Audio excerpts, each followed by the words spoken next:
Good afternoon, and welcome to the CRISM Therapeutics Corporation Investor Presentation. Throughout this recorded presentation, investors will be in listen-only mode.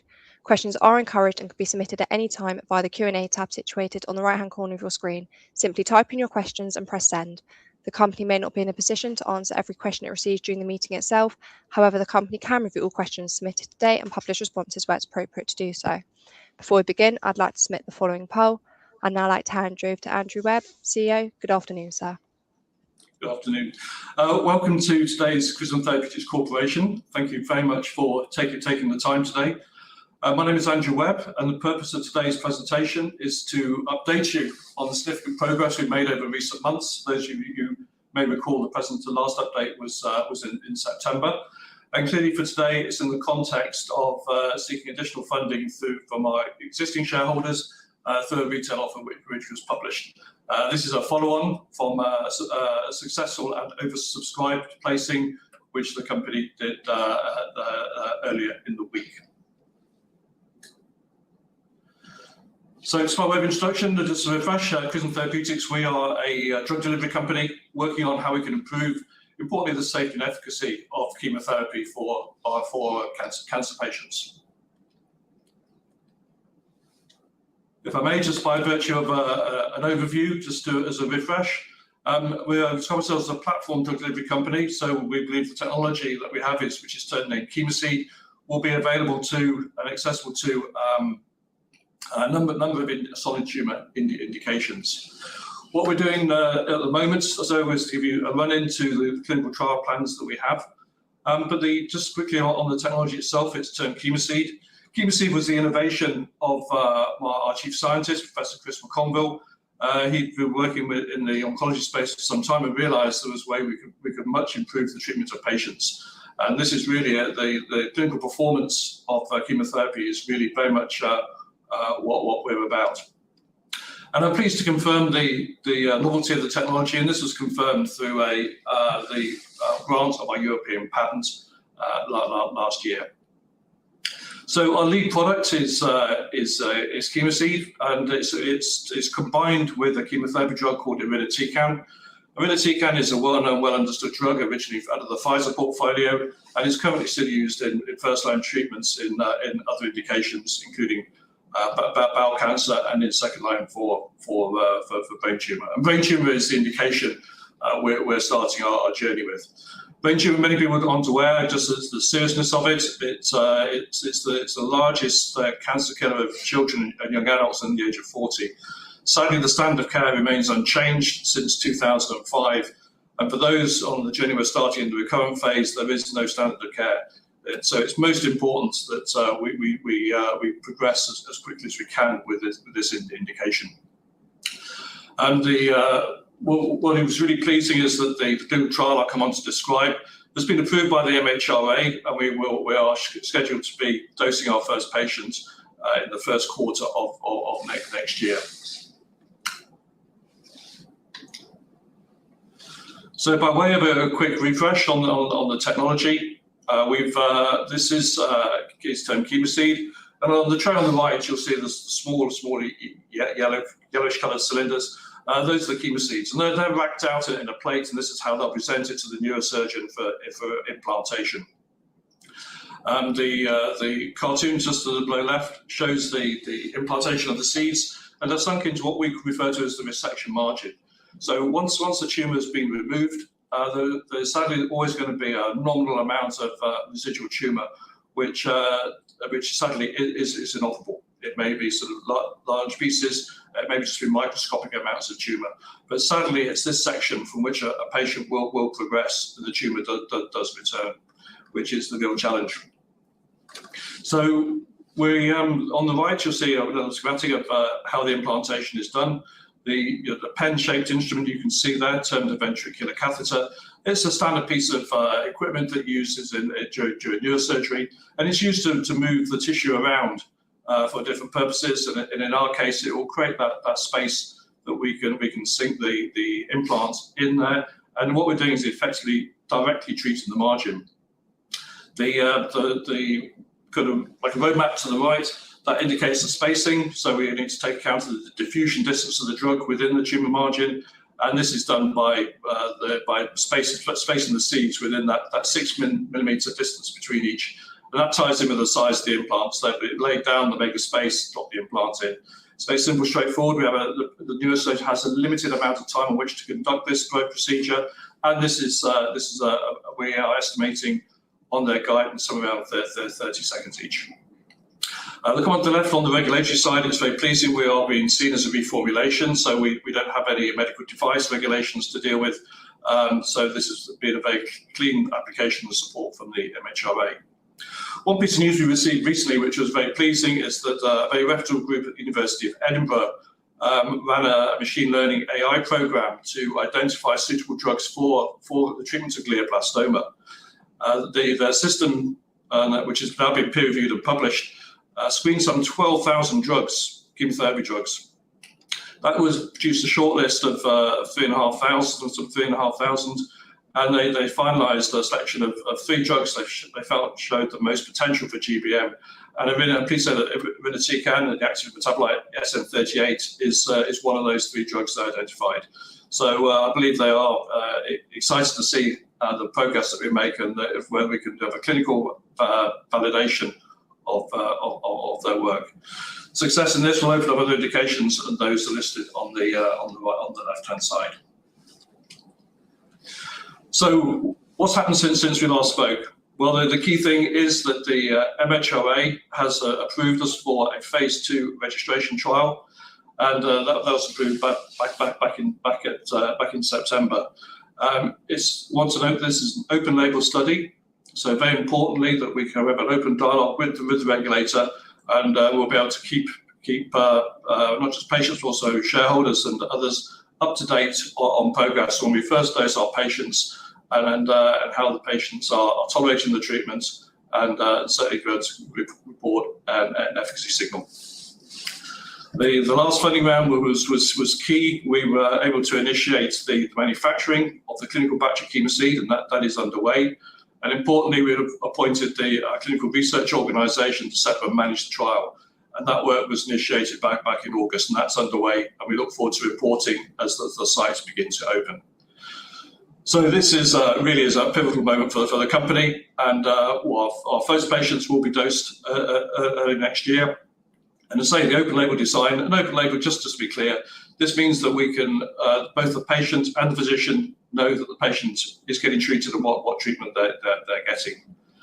And what we will look to see, and this is the reason why we've done a small extension on the part 1 of the trial, that once we've done the dose escalation, which I'll come on to describe, we will be able to report an efficacy signal.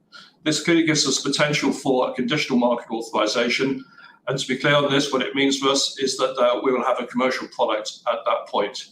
I think that puts us in a most unique situation in not just in the brain tumor space. So why it matters? We're on a rapid regulatory pathway with the MHRA. The program is called ILAP. You may remember we secured what's called an Innovation Passport, which is the MHRA's endorsement for the rare disease treatments. ILAP is their equivalent of orphan drug post-Brexit. It's the innovative licensing and access pathway. And this brings the potential. This is the framework we're in for an accelerated approval. And we've had very strong and supportive engagement in our conversations with the MHRA. Why does it matter? Well, I think as I've already touched on this, and many of you who heard me before will understand, the recurrent glioblastoma, there is no standard of care.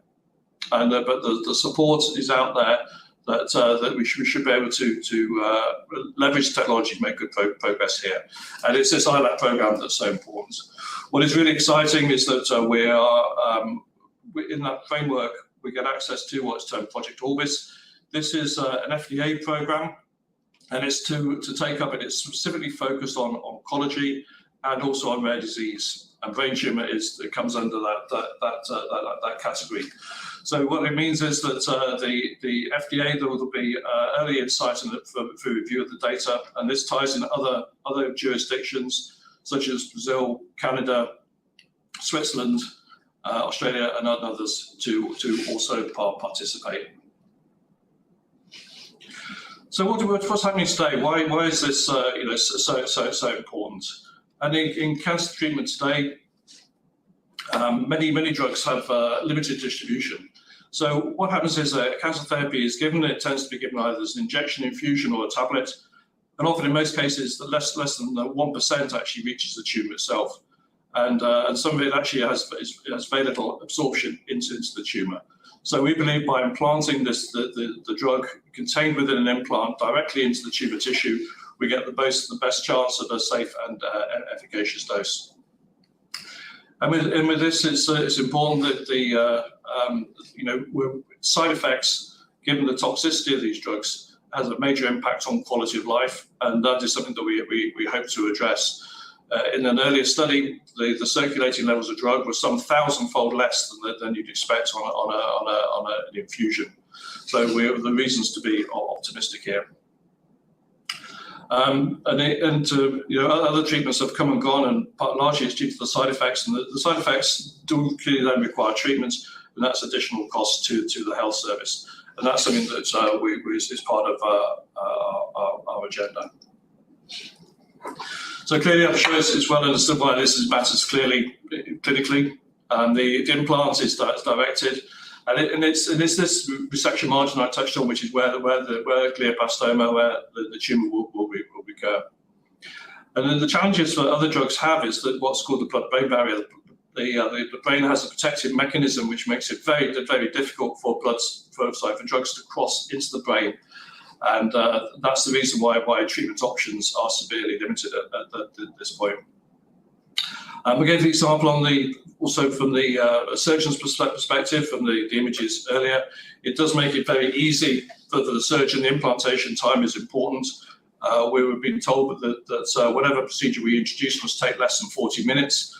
The NHS under its constraints, the surgeon needs to ideally perform 2 surgeries a day. If we run on for too long, that limits the number of procedures they can tackle. And clearly that's not acceptable for it to be reduced. So another reason I think, well, just a final point, is why we believe this treatment will be important. It's one of the rare times when we actually can start treating a patient immediately post-surgery. Up until now, in the standard of care, a patient may wait some 4, even 6 weeks, maybe longer, for recovery from the surgery prior to any treatments, which is typically chemoradiation. It's chemotherapy with the drug temozolomide and radiotherapy. And over those period of several weeks, that residual tumor can grow back really very aggressively. So we believe when the tumor bed is at its lowest volume, we stand the best chance of success. Just to quickly reflect, some of you may have seen this before, it's on our preclinical results. This was done using what's called a patient-derived xenograft. So this is a human glioblastoma cell line. It's very aggressive. It's implanted into a mouse, and we were then using the chemoseed treatments on them. So if you look at the graph on the left, the black line is a placebo with no treatment at all. As you can see, the condition post-surgery is very, very serious, and the mice have a very short survival. The center 2 lines, the first one is intravenous dose of drug immunotherapy we're using, and that the improvement there is typical, as is temozolomide, the blue lines to the right. Clearly, it does show an improvement, but it is more managing the recurrence than treating it. And here you can see the survival line in red, where the mice were treated with the chemoseed treatment containing irinotecan. So this was some really positive news. This is 148 days, which is the ethical limit. So at that point, it's no longer permitted to continue, and the mice, particularly on the chemoseed treatments, were euthanized at that point. And this is where we got really enthused about the data. On the right-hand pair of panels, you'll see this is treated with the standard care temozolomide, and you can see from when the first mouse passed at day 41, you could already see the tumor is recurring. It does put some delay, but all of those mice that died through the tumor, and the red image to the right of the images of the brains does show that effect. If you look to the paired panel on the left with chemoseed, there is no recurrence at any stage. The mouse that We lost early on in the study. The laboratory's technician reported that they felt it never fully recovered from the surgery, which makes it quite tricky in this indication. The other 4 showed no disease progression whatsoever. So that really gives us reasons to be confident. I'll go through this very quickly. This is just that we have done some phase one study. This is some years back. What was the key message from this, without going all line by line, is that the drug was safe.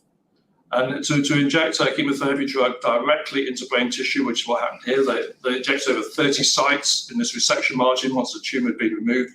There was no problem associated with it. Typically, in other instances, a drug called carmustine has been used with a vehicle called Glidel.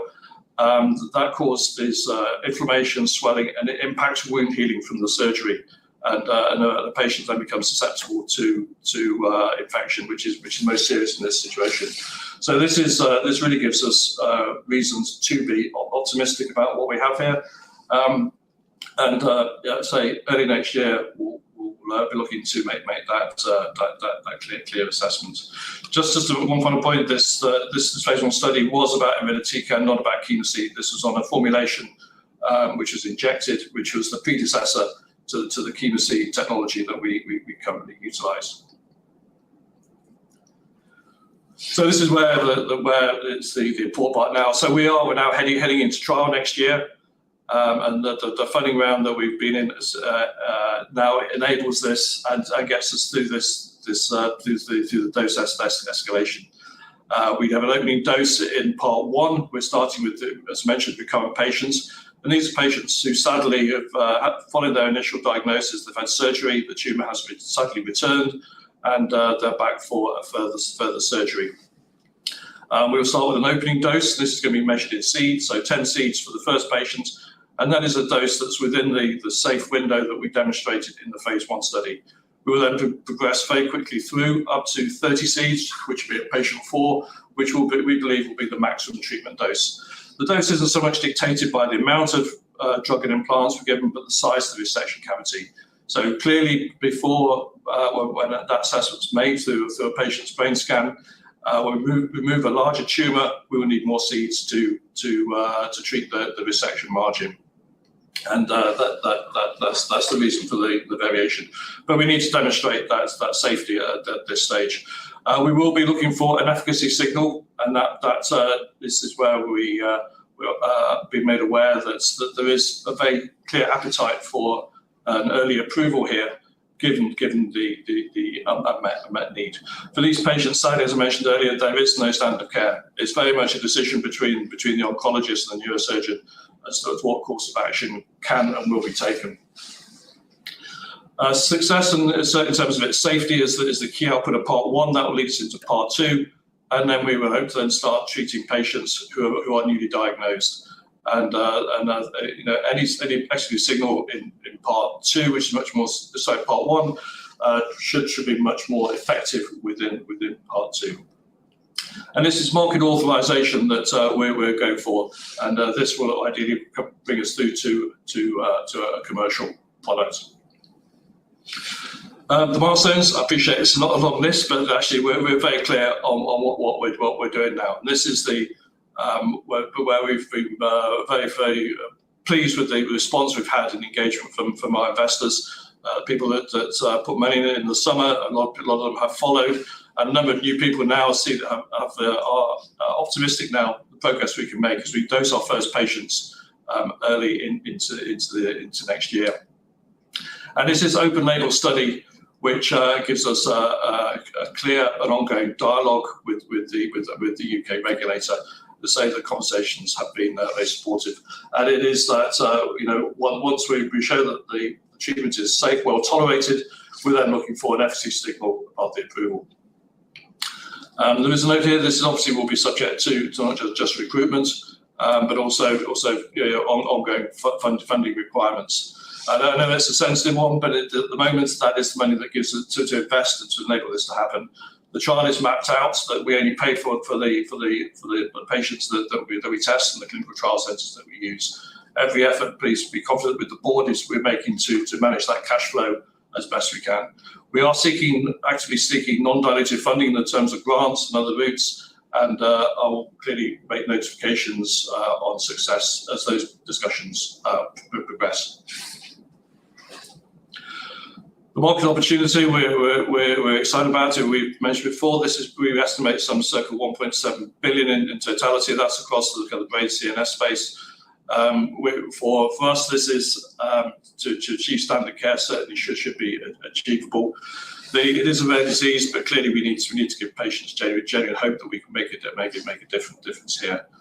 And once we show progress in the brain tumor indication, we do believe, as indicated by the table here, we can start and take this out. And we, as many of you will be aware, we commenced our second program in prostate cancer, which started back in May. We've had some good early progress on our formulation work with that.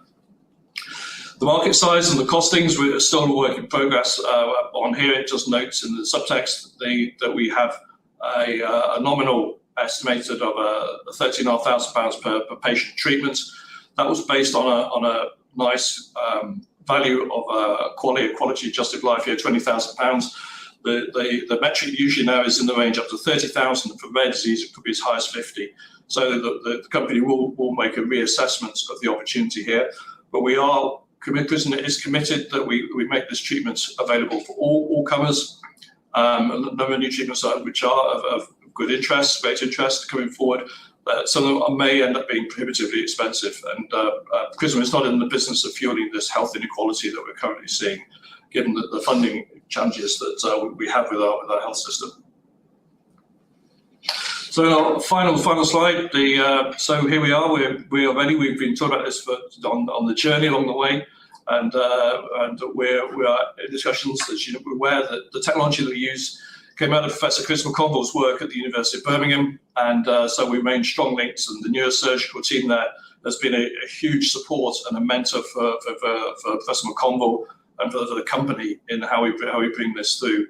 And they worked. Our medical advisor was from Birmingham, Professor Garth Cruikshank. Many of you would have heard on my last update in September, and he has very carefully helped craft the structure of the trial, which we just described. So it's dose escalation, safety, and looking for secondary endpoint in efficacy in part 1, and a quick move into part 2, where we look to demonstrate efficacy for the newly diagnosed.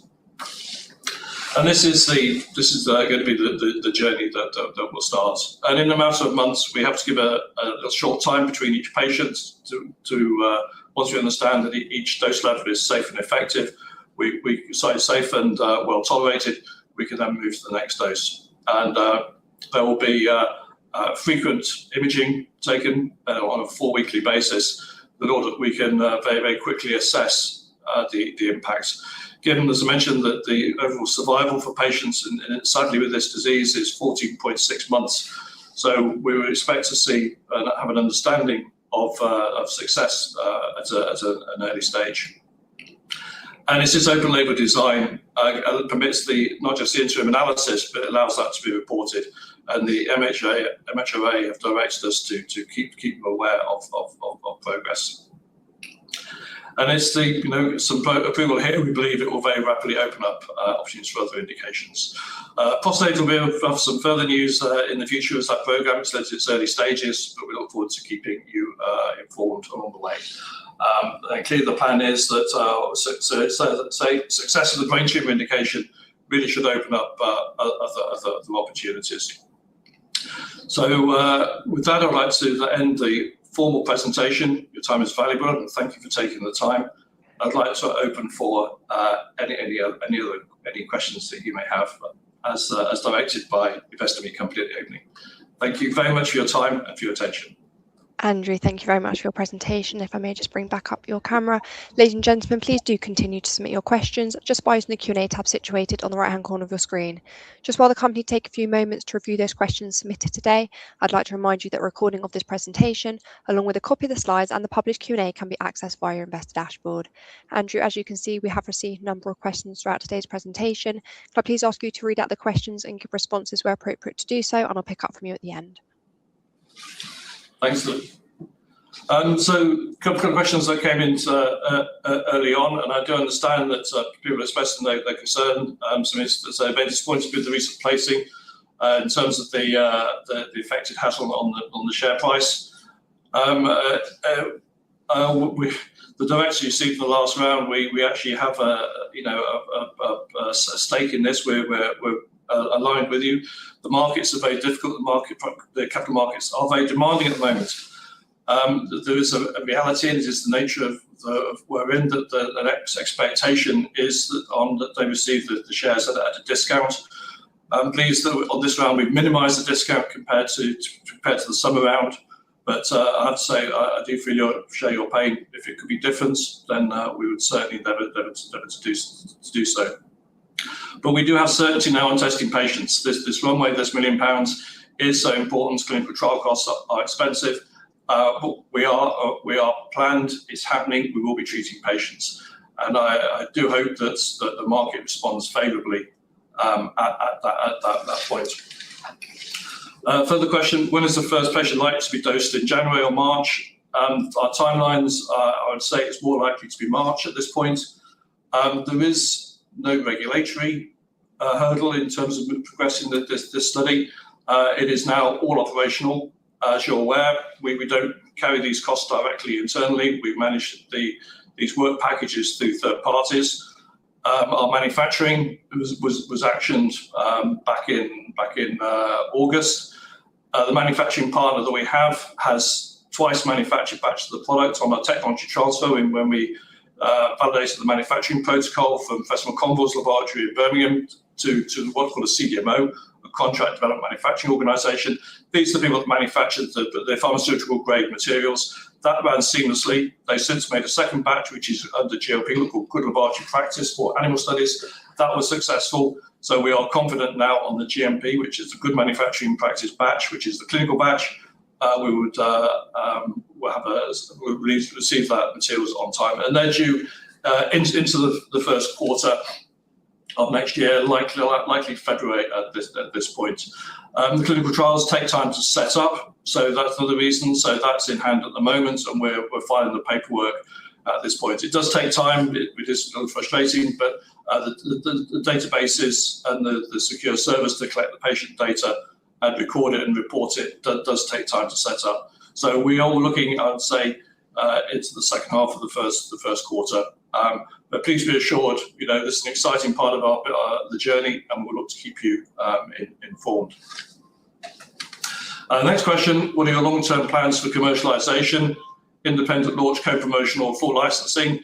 To be honest, options are under review at the moment.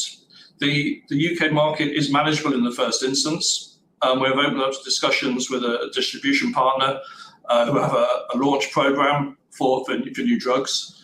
Given the severity of brain tumour and essentially the treatments will take place in what we effectively refer to as centres of excellence. Centres of excellence for glioma, which is for brain tumour. There's probably around 14, 15 directly. Those often have been endorsed by the Tessagel Brain Cancer Mission for their assessed on their ability. They need to be treating somewhere around, I think it's about 75% of their patients need to be high-grade glioma, and these will be our target commercial opportunity in the first instance. A number of these sites will be joining us as part of the trial. So we will have existing relationships on which to continue ongoing supply. It is a small and close network community of neurosurgeons, so we hope the news will travel fast. We will be looking to partner. Quite what form that will take at this point remains to be seen. And now the clinical trials is set up. It's one of my responsibilities now is to map out some more clarity on the commercial model at this point. And again, it's a good question, and thanks for asking. That is the final question I have at the moment. I don't know. I think perhaps I'll hand back to the Investor Meet Company. Thank you. Andrew, thank you for answering all those questions you can from investors. And of course, the company can review all questions submitted today and will publish those responses on the Investor Meet Company platform. Just before redirecting investors to provide you with their feedback, which I know is particularly important to the company, can I please just ask you for a few closing comments? I just want to say thanks to everybody. Your support has been invaluable. The investment is key, and whatever happens, we can take improves the cash runway that we have. The trial is there. It will continue to run at a pace. Once we reach the treatment dose I've mentioned earlier, 30 seeds, we will be treating patients to generate that registration data as fast as we can recruit. And steps are being taken to support the recruitment process, aligned with our contract research organisation. So we look to hopefully have early news for you. It will certainly be done with best efforts going forward. But thank you again for your support and engagement and taking the time to listen to the presentation today. I'm very grateful. Thank you. Andrew, thank you for updating investors today. Can I please ask investors not to close the session, as you'll now be automatically redirected to provide your feedback in order that the management team can better understand your views and expectations. This will only take a few moments to complete, and I'm sure will be greatly valued by the company. On behalf of the management team of CRISM Therapeutics Corporation, we'd like to thank you for attending today's presentation, and good afternoon to you all.